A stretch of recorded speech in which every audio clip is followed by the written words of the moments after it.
Good evening, ladies and gentlemen. I'm Larry Dingle, Clerk of Council of the City of Atlanta. Welcome to the city's quadrennial inaugural event, which will install the city elected officials 1986-1990. This council meeting is now called to order. We'll proceed as outlined in the program. Thank you, and hope you have an enjoyable evening.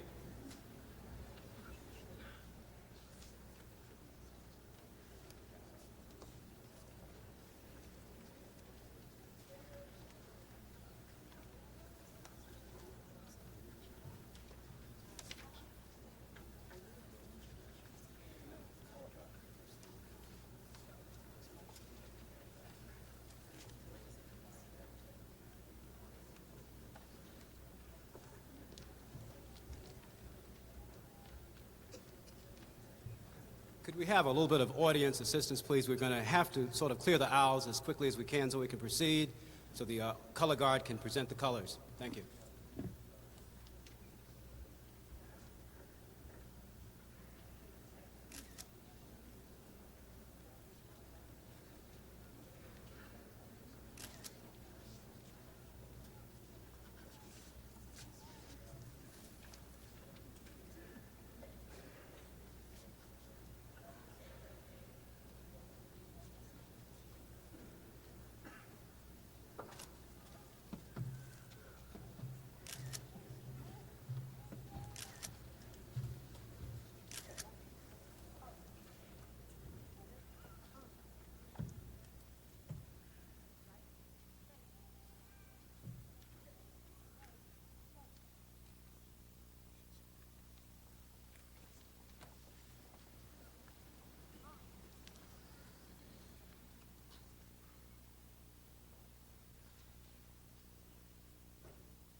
Oh, say, can you see by the dawn's early light what so proudly we hailed at the twilight's last gleaming, whose broad stripes and bright stars through the perilous fight o'er the ramparts we watched were so gallantly streaming, and the rocket's red glare, the bombs bursting in air, gave proof through the night that our flag was still there. Oh, say, does that star-spangled banner yet wave o'er the land of the free and the home of the brave?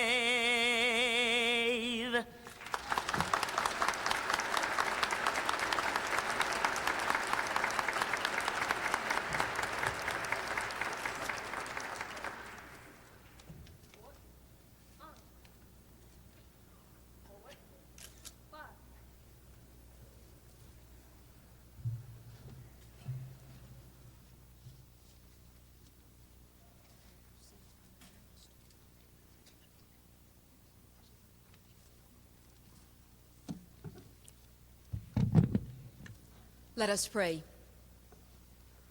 Holy and everlasting God, as we gather on this solemn occasion, we gather in your name, ask for your presence among us, and that your power and wisdom be present in all that we do. Help us to understand what that truly means. Let our prayer be not an empty matter of form. As we call upon your name, we acknowledge our dependence upon you and pledge our willingness to listen to your words and to act in accordance with your will. You have cast your mantle upon these, your sons and daughters, and marked them for service. So give them grace to put aside dreams of personal glory and the temptation to political expediency.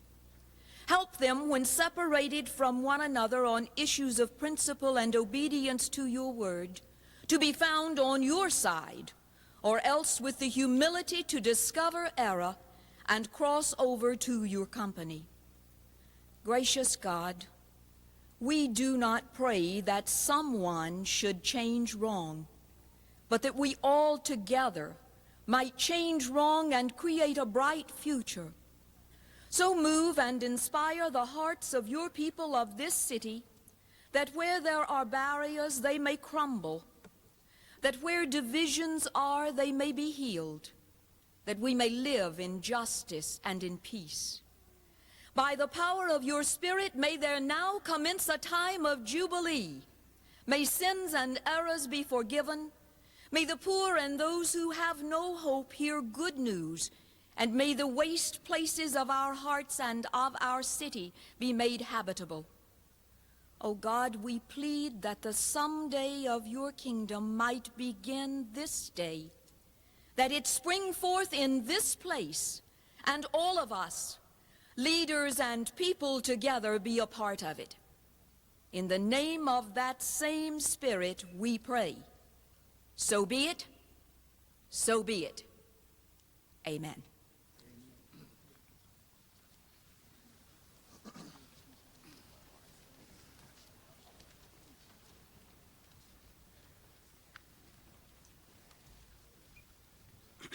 Ladies and gentlemen, the oath of office to the President of the Atlanta City Council will be administered by the Honorable Judge Clarence Cooper, Fulton County Superior Court.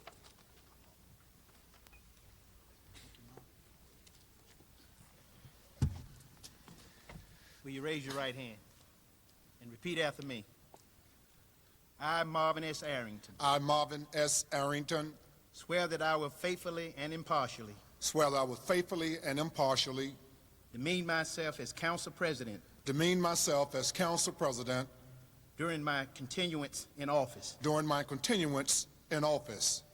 I have not, in order to influence my election to this office, to influence my election to this office, directly or indirectly, directly or indirectly, expressly or impliedly, expressly or impliedly, promised my vote or support to any person promise my vote or support to any person for any office in the city government of Atlanta, the city government of Atlanta, nor for any other office. nor for any other office. I will not knowingly permit my vote I will not knowingly permit my vote in the election or appointment of any person of the election or appointment of any person to a position in city government to a position in city government to be influenced by fear, favor, or affection, to be influenced by fear, favor, or affection, reward or hope thereof, reward or hope thereof, but in all things pertaining to my said office, but to all things pertaining to my said office, I will be governed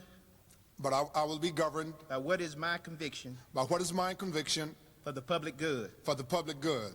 I further swear I further swear that I will uphold and support that I will uphold and support the Constitution and laws of the United States the Constitution and the laws of the United States and of the state of Georgia. and of the state of Georgia. So help me God. So help me God. Congratulations. Thank you very much, Judge.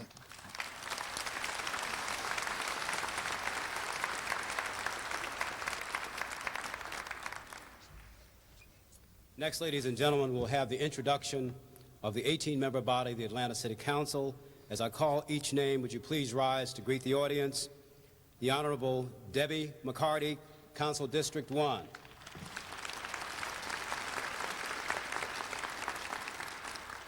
The Honorable Bill Campbell, Council District 2.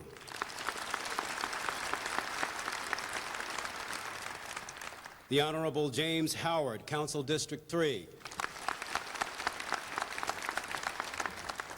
The Honorable Thomas Cuffey, Council District 4. The Honorable Reverend Hosea Williams, Council District 5.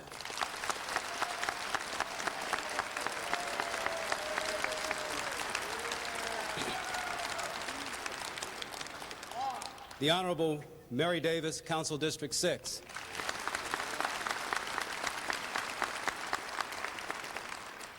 The Honorable Buddy Folks, Council District 7.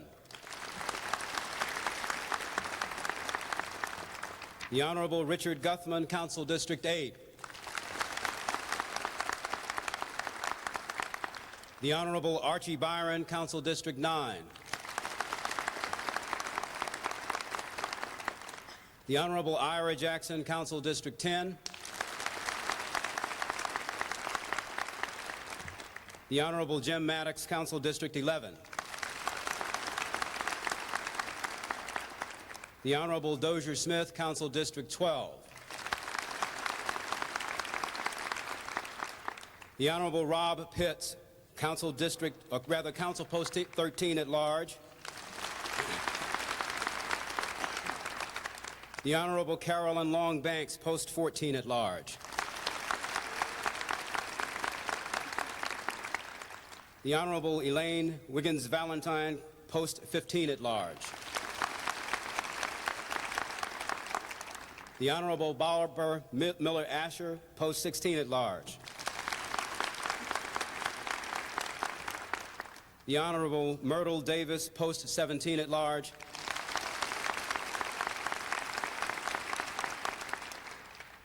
The Honorable John Lewis, Post 18 at large.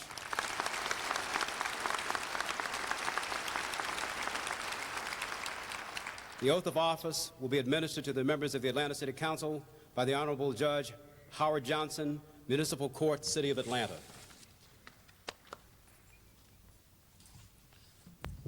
Will you please raise your right hands to take the oath of office and repeat after me, please. I give your full name. Swear that I will faithfully and impartially demean myself as City Council member during my continuance in office. I have not, in order to influence my election to this office, directly or indirectly, expressly or impliedly, promise my vote or support to any person for any office in city government of Atlanta, nor for any other office. I will not knowingly permit my vote in the election or appointment of any person to a position in the city government to be influenced by fear, favor, or affection, reward or hope thereof, but in all things pertaining to my said office, I will be governed by what is my conviction for the public good. I further swear that I will uphold and support the Constitution and laws of the United States and of the state of Georgia. So help me God.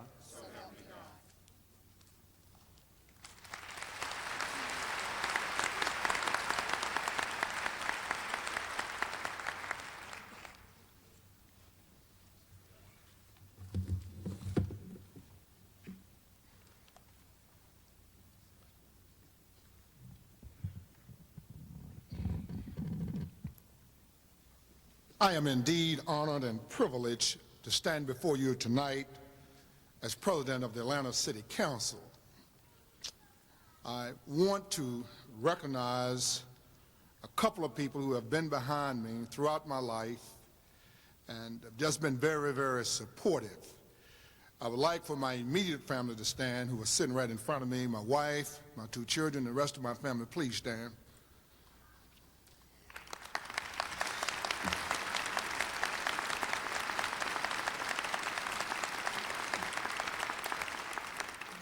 And particularly like to pay recognition to my mother, who was standing there, and but for her, I would not be here tonight.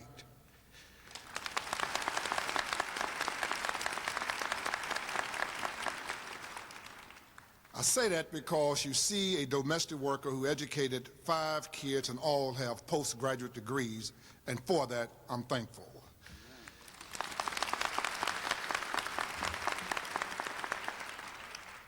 Mr. Mayor, members of the council, distinguished guests, friends, ladies and gentlemen.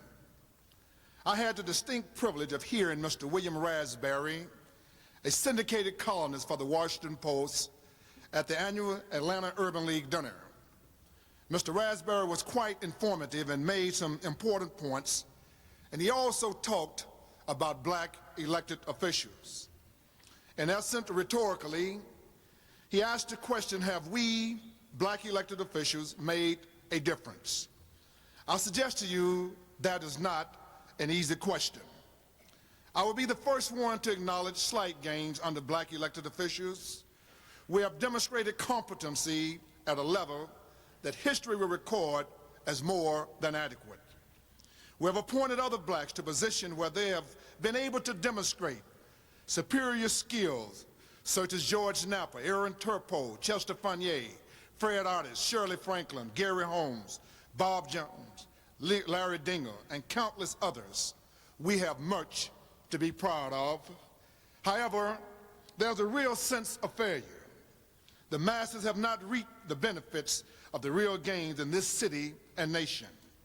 Some of us have made it, and that is applaudable, but any sense of satisfaction is superficial. When I travel to Perry Homes, Vine City, Cabbagetown, Old Summerhill, and other destitute areas, people who live in these areas once represented the cream of their community's crop, Maynard. In any such community, there are thousands of men and women, youth in the fullness of their physical development, who are already beyond the impulse to protest. These human beings languish beyond hope or aspiration, living from day to day, contributing nothing to their community, and ultimately nothing to our total society. The lines of civic, economic, and cultural concerns, which will link them to constructive participation in this community, have long been severed. Such individuals are all around us, and it's to our peril that we refuse to see them. However, we can instill hope and faith by including them in our agenda.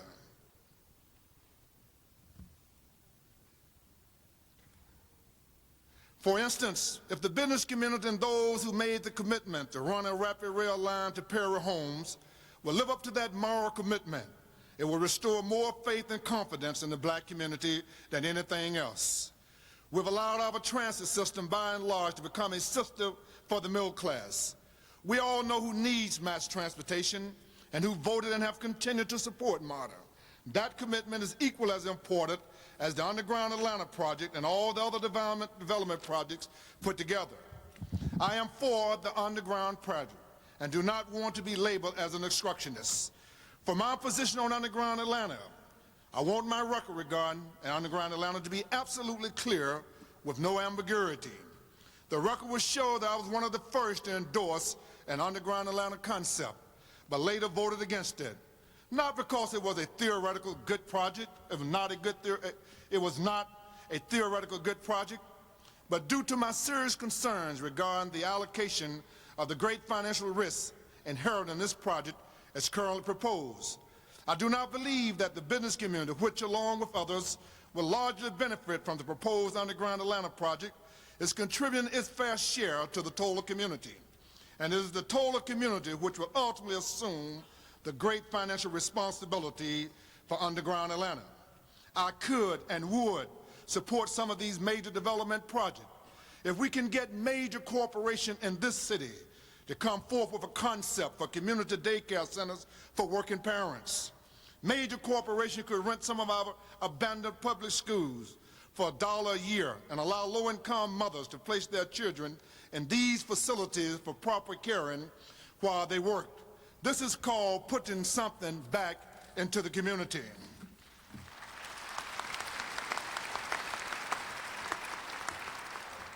Remember, a profit-making society that does not care about its poor is no better than an oppressive system that we fight against with slogans and rhetoric.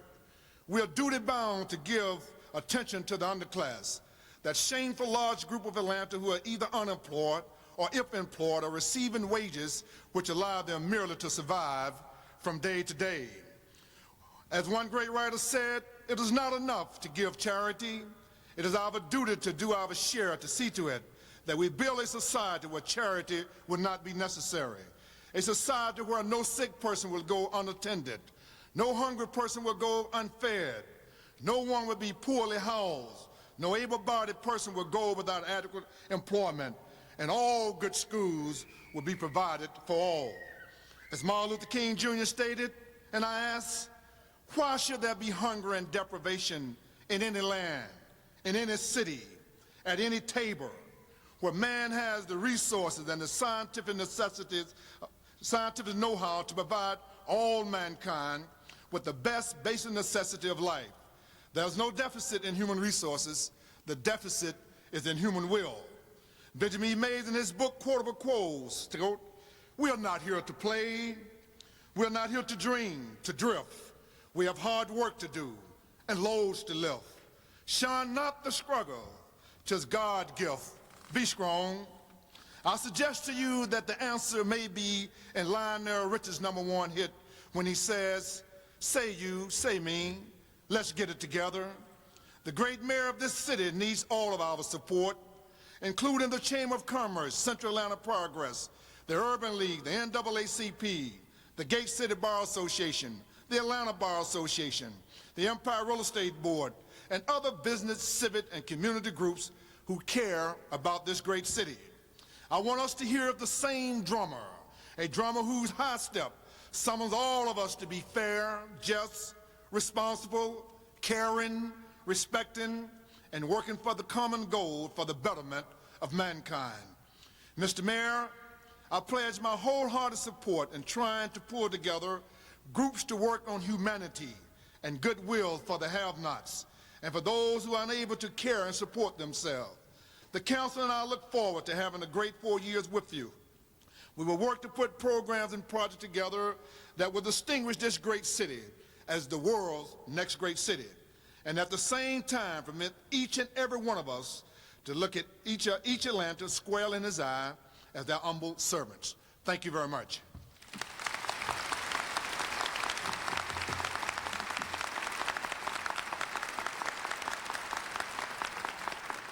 I would be remiss if I did not acknowledge the president of my pastor and his wife, Dr. Joseph Lowry, and I'd like to acknowledge his president. Thank you very much.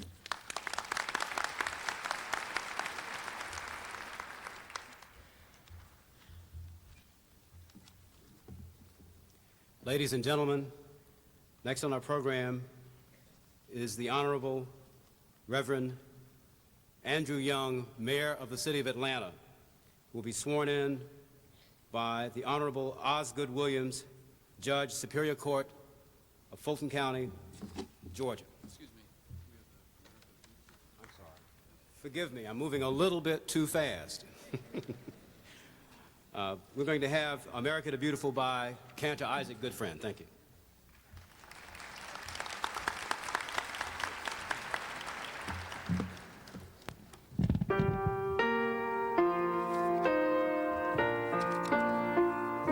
By special request of our mayor, I shall sing the third verse first. Oh, beautiful for heroes proved in liberating strife, who more than self their country loved, and the mercy more than life.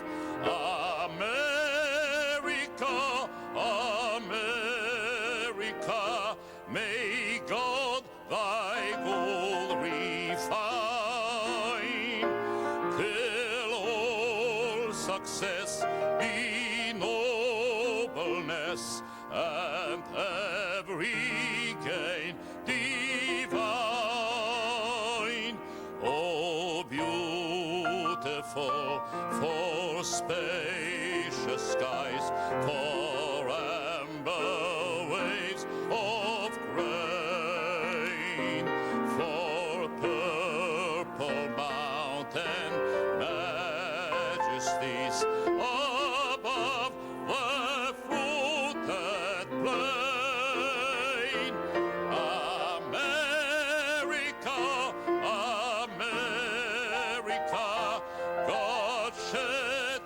disgrace on thee, and crown thy good with brotherhood from sea to shining sea.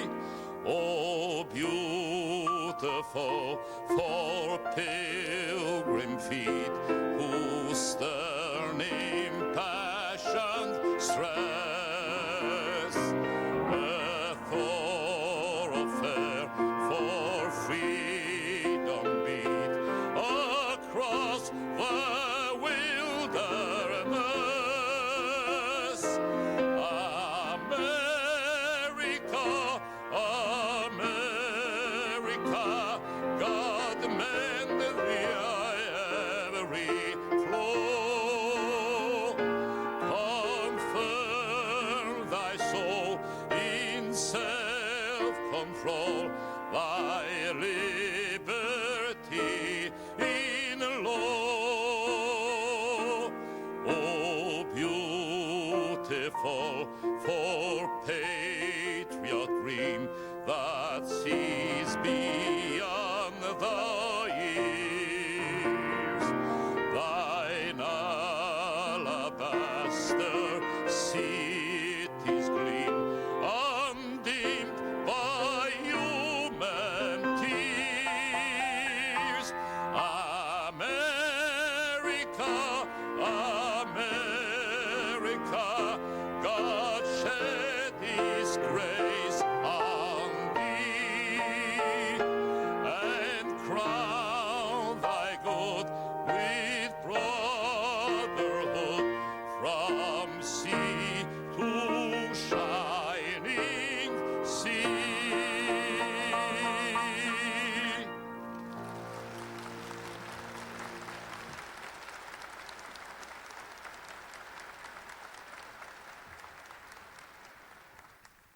Mr. Mayor, will you raise your right hand? I, Andrew Young, do solemnly swear that I will faithfully and impartially demean myself as mayor during my continuance in office. I have not, in order to influence my election to this office, directly or indirectly, expressly or impliedly, promised my vote or support to any person for any office in the city government of Atlanta, nor for any other office. I will not knowingly permit my vote in the election or appointment of any person to a position in the city to be influenced by fear, favor, or affection, reward or hope thereof, but in all things pertaining to my said office, I will be governed by what is my conviction for the public good. I also swear that I will uphold this and support the Constitution and laws of the United States and of the state of Georgia, so help me God. So help me God. I so swear. Thank you.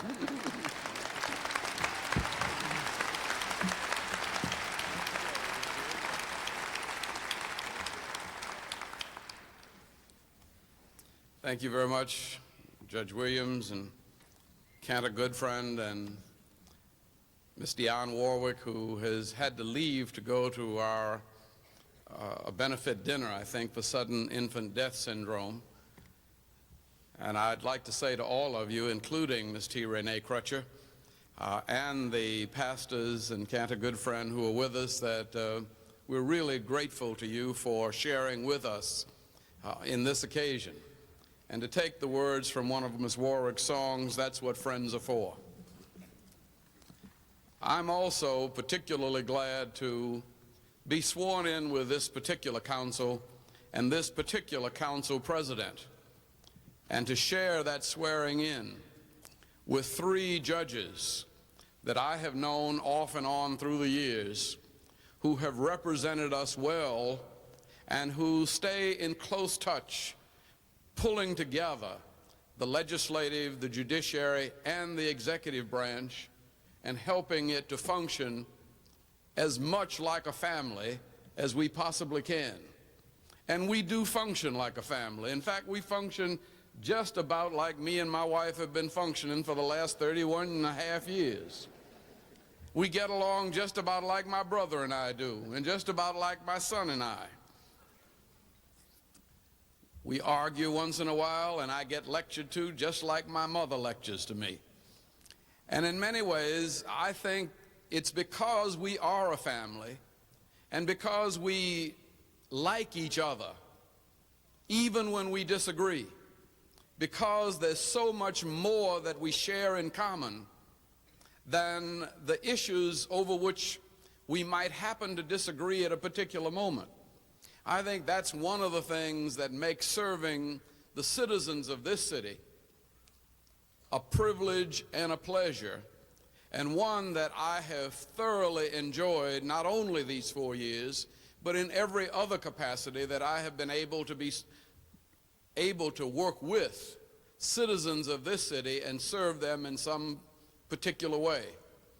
My life has been uniquely blessed, I think, that you have seen fit throughout the years to give me the opportunity to take over from the likes of Maynard Holbrook Jackson and Sam Massell and Ivan Allen and Hartsfield and keep this city moving forward in what I feel to be a very special and God-ordained way. I have a long list of things that I'd just like to read off as quickly as possible, because the record of these last 4 years, building on the previous 25 or 30 years, has been phenomenal as I look at it. There are things that I have seen as I have asked the commissioners to pull together information that I was not aware of. I was not aware that as they closed the books today on building permits, that in the last year alone, we issued $615 million in new building permits, bringing the total of new construction permits within the city limits to almost $2 billion in the last 4 years. This city has never grown at that rate. Never in the history of this city have we issued $615 million worth of new building permits in a single 12-month period.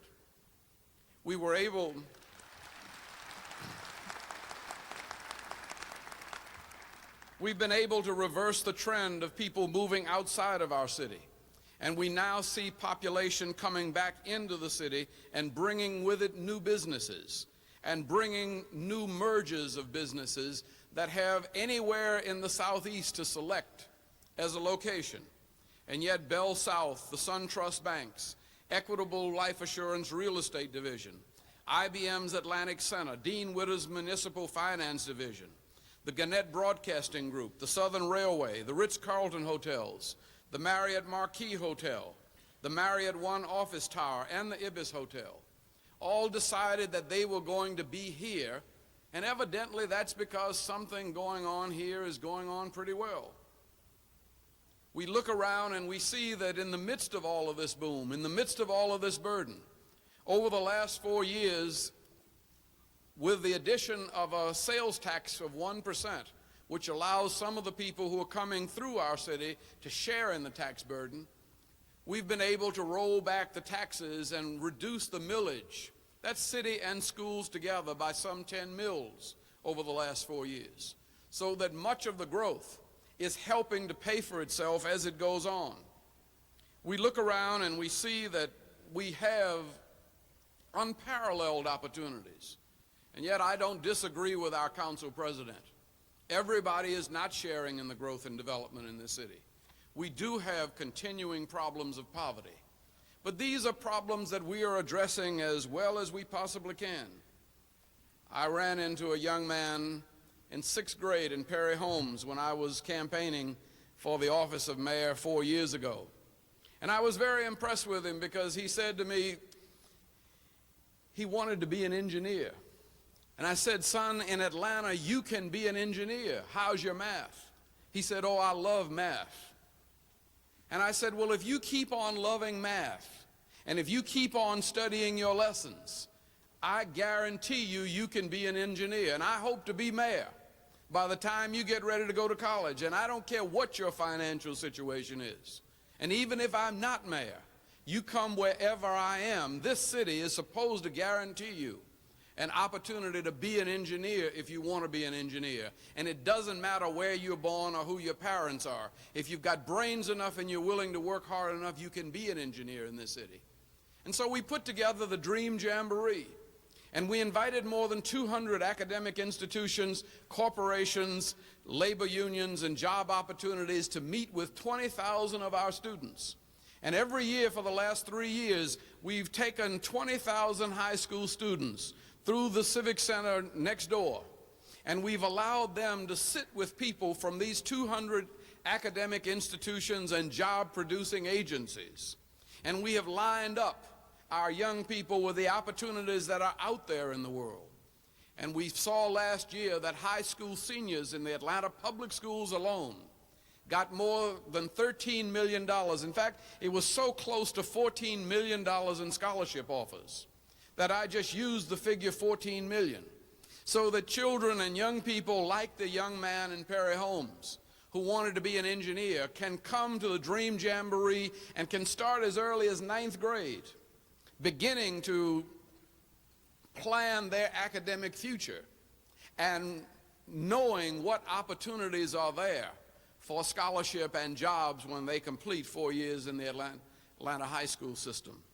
And so we look around and we see that those things over and over again are trying to provide new opportunities. The new investment that's come into this city, the $85 million that we put into a 4th runway out at the airport. Oh yes, that helped Delta and Easton.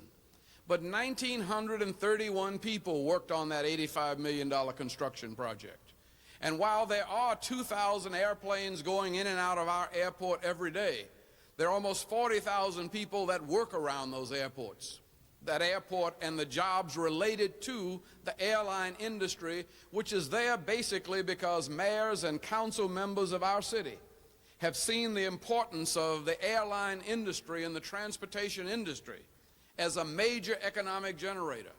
Those are people who might be poor were it not for the vision of the political leadership of this city over the last several decades. And this council before you, most of which was here for the last 4 years with me, essentially shares in that record, because none of these things could have been done without them. And we look around and we see that even now we're in the midst of expanding the international terminal, building a new international wing that won't cost the taxpayers any money, because that airport is generating money to pay for its continued growth and expansion. And when we bring in new airlines, airlines from Italy, airlines from Japan, airlines from Switzerland, the record has shown that we bring in business. In fact, over the last 4 years, we have hard figures that indicate that we have generated 48,000 new jobs in the city of Atlanta. Now, this is not the 250,000 jobs that have been generated in the total metropolitan area, most of which has been generated because of the economic activity and decisions made by city government in Atlanta. But Atlanta is not only responsible for and participating in our own growth and development. We've been inspiring and stimulating the growth and development all over the region. Now, we do have some problems. And the problem is that when a Marriott Marquis opens and hires 2,000 new people, those are not always 2,000 people who already live in the city limits of Atlanta. If you look at the new hotels that open up, they are people who come here to get an education and who are going to school and working at nights and who basically are the brightest and best from all over the nation that are coming in and taking many of the jobs that we generate. But we've tried to target specific needs in that direction as well. And so we opened up an Atlanta Industrial Park right there on Bankhead Highway and 285, not too far from Perry Homes and Bowen Homes in northwest Atlanta. And we've attracted 27 new businesses into that area, including a new headquarters for Toys R Us, where they will have a an assembly warehouse operation that's the size of 8 football fields, and that will employ people in warehousing jobs and in supply jobs there. And that's just one of the 25. We attracted a new business. In fact, Mayor Jackson attracted Sanderson Industries here, a tool and die operation manufacturing materials for the for the automobile industry, that's black owned and operated by the Sanderson family, that came here and expanded and employing now 75 people there. And so the jobs that we're generating, we are generating for people in our city.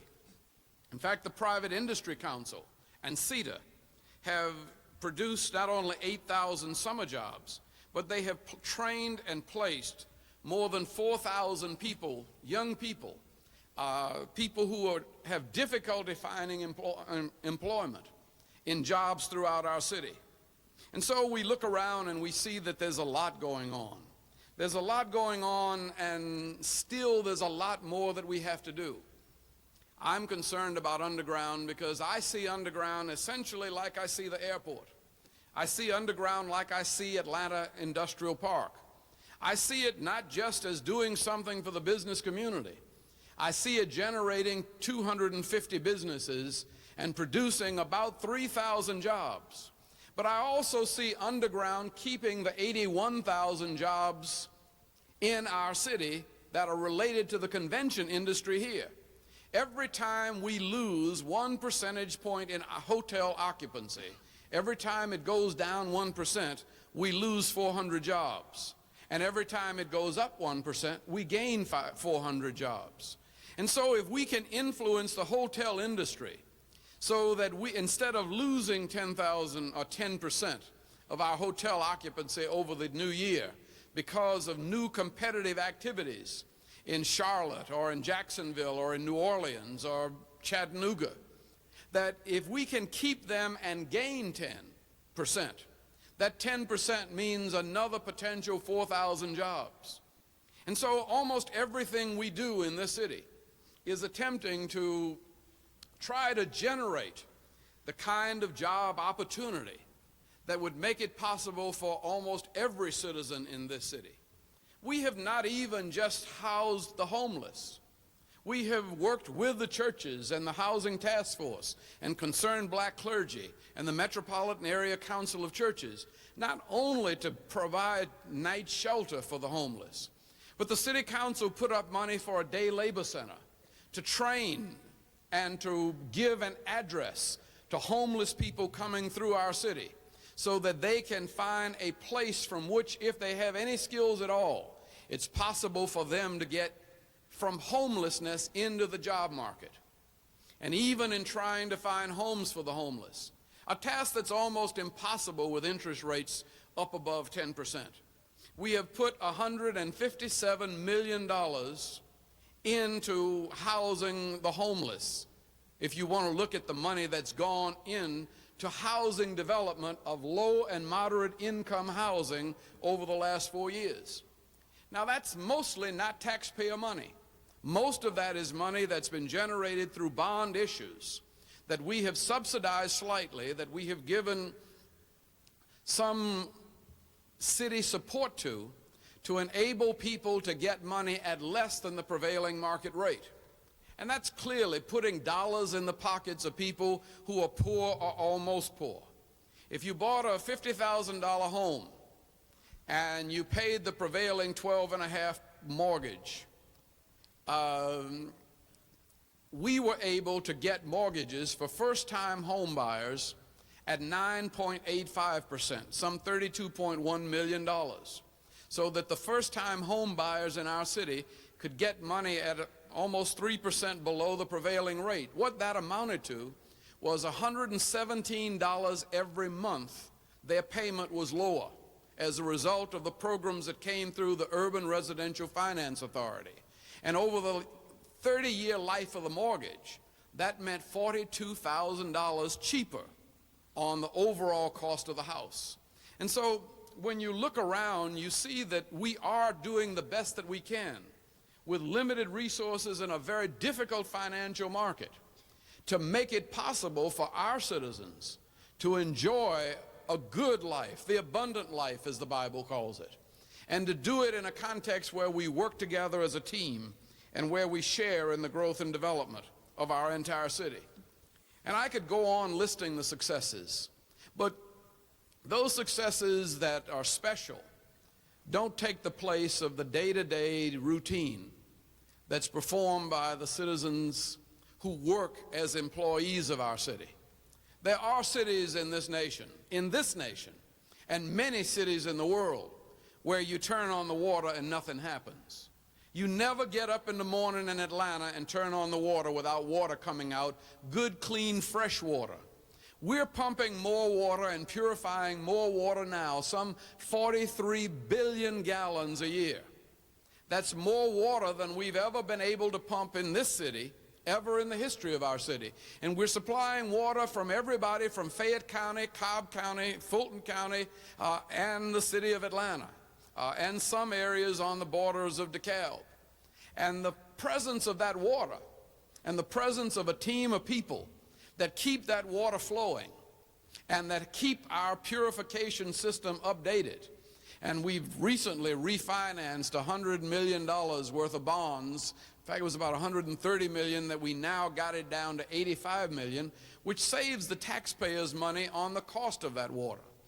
We've been doing so many creative things with the help of the private sector, with the help of the people that are serving as our commissioners, and with the workers who work day by day, that this city is going well not by accident, and not because it ordinarily just is supposed to run that way. It's running well because there are a lot of people getting up early in the morning and staying up late at night, trying to figure out ways to keep it running well. I don't think you can find any better example of that than coming downtown at 9 o'clock in the morning after we had 300,000 people down for Light Up Atlanta. And we had 300,000 people downtown till 4 o'clock in the morning. By 9 o'clock in the morning when you came downtown Atlanta, the streets were clean. We had a street sweeping crew, we had a sanitation crew that made sure that by the time people got up and went to work the next morning or to church the next morning, that our downtown looked like it had never been touched. We served 43 different festivals in downtown Atlanta and brought a total of 3.5 million people back downtown for those specific festivals.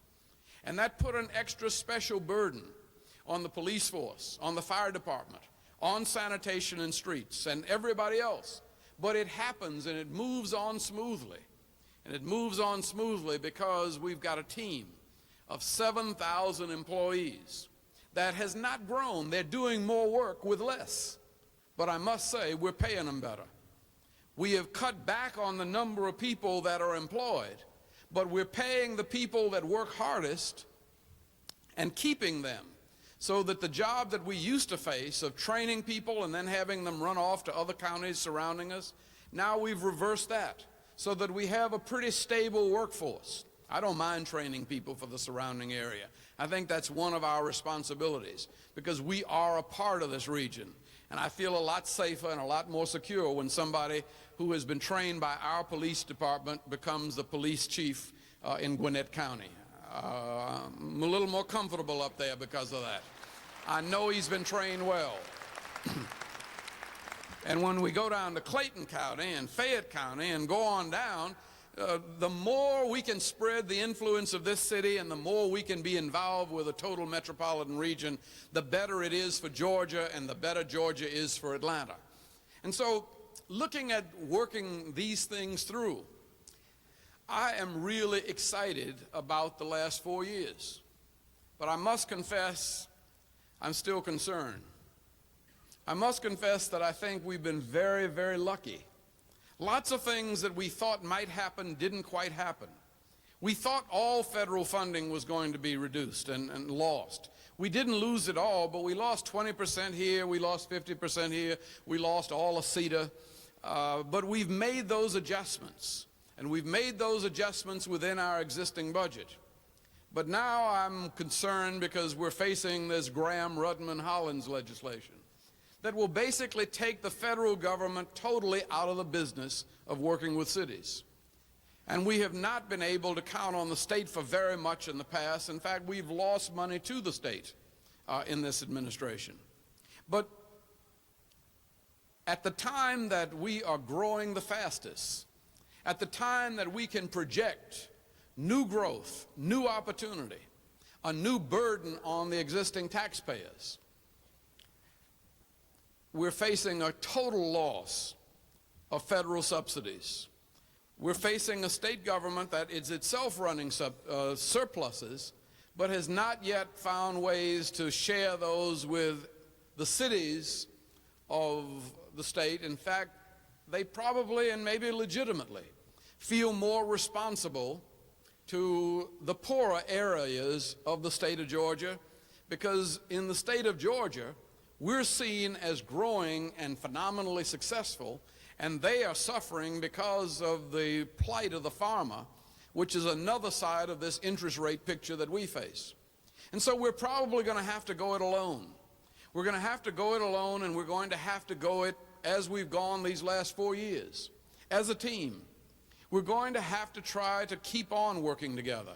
And we're going to have to look out there and see what has to be done, and realize that even though it's not our responsibility, that if we don't do it, nobody else will. And so, Mr. Council President and members of the City Council, I accept with you the challenge of seeing to it that this city goes on and does even more these next 4 years than we've been able to do the last 4 years. And I say that not only in that we can complete most of the projects that have already started, that are well underway, but I think we can take on some new ones. We have seen some things happen that I think are nothing short of miraculous. When we started together, the General Motors factory in Lakewood was just about to close. Now it employs 3,400 people and $124 million a year payroll. But that was because the city got together and made it an enterprise zone. And we attracted General Motors to come in and put another $180 million to reinvest in that plant and update it. And the labor union got together with management, and they started running that plant as a team. And they now are going to produce a new line of Chevrolets at a plant that was scheduled to be closed 3 years ago, and they're going to add another 900 workers, and we say 1,000, to the already 3,400 jobs that have been created there. And so we know that we can do things. We know that we can start new businesses. And just as we have seen the businesses that grow that are here, I think we've got to continue the responsibility of new housing. We've got to have another 10,000 units of housing in downtown Atlanta. And we've got to have housing for low-income people, not just moderate-income people. Now, they don't have to be downtown, but we have to keep the downtown housing that's here for poor people. That is Techwood Homes, that is Capitol Homes, that is Grady Homes. Poor people want to live downtown too. But we've also got to bring some upper middle income people into downtown. And it may mean that we might have to do the same thing for the housing industry that we did for General Motors. That is, give them a 20-year tax break in order to get the jobs and in order to get the new investment. We're going to have to do that with underground. We're going to have to run some risks to generate some jobs and to keep the economy moving.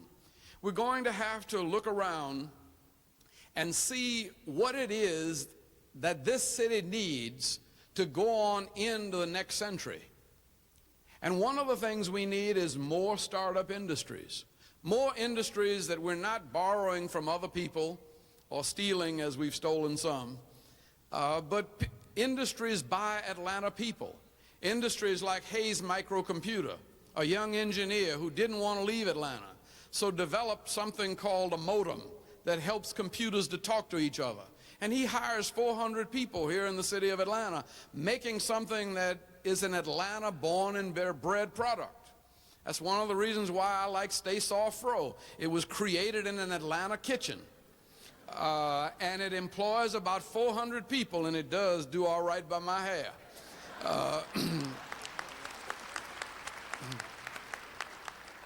But there are other ideas out here that other entrepreneurs, both black and white, have, that we're going to need to help them start up new businesses. And that's why we're going to have a business incubator center.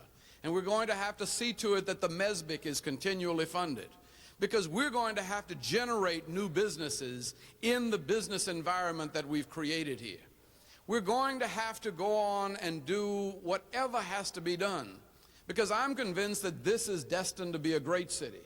It's destined to be a greater city than any of us can presently imagine. I don't think we could have seen 20 years ago.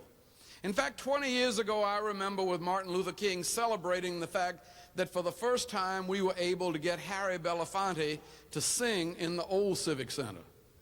And before that, nobody black had been able to come there in an integrated way. That was 1963. And that hasn't been that long ago. And to think that at that time, if anybody had said, in 25 years, we're going to have a new civic center, and we're going to swear in a whole bunch of folk, and most of them are going to be black. And most of them used to be poor before they got educated and contaminated and sophisticated and everything else. But those are the folk that are going to be running your city. And nobody would have understood that, and nobody, not even me, would have believed it. And I say to you that the next 20 years is going to do some things that we can't believe right now. It's going to do some things that we can't even dream. But it will only be able to do that if we can continue to work together, black and white, rich and poor, young and old, knowing that we are a family, that we are a team, and that anything we can think about doing, we can get together and do. There's no problem that we can't solve. Problems for us become opportunities. They become merely challenges. They become stepping stones. The spiritual says, Lord, don't move this mountain. Just teach me the way to climb. That's the way we look at the city of Atlanta. That anything that Reagan, anything that the economy, anything that the weather puts in our path, we will take it very much in stride, and we will remain true to the faith of our fathers, our city fathers, as Maynard Jackson, who have done so much with this city and who had less to work with than we have now, but who got us to this point. If they could get us to the point where we are now, how much further can we go together? Only God and our cooperation can determine.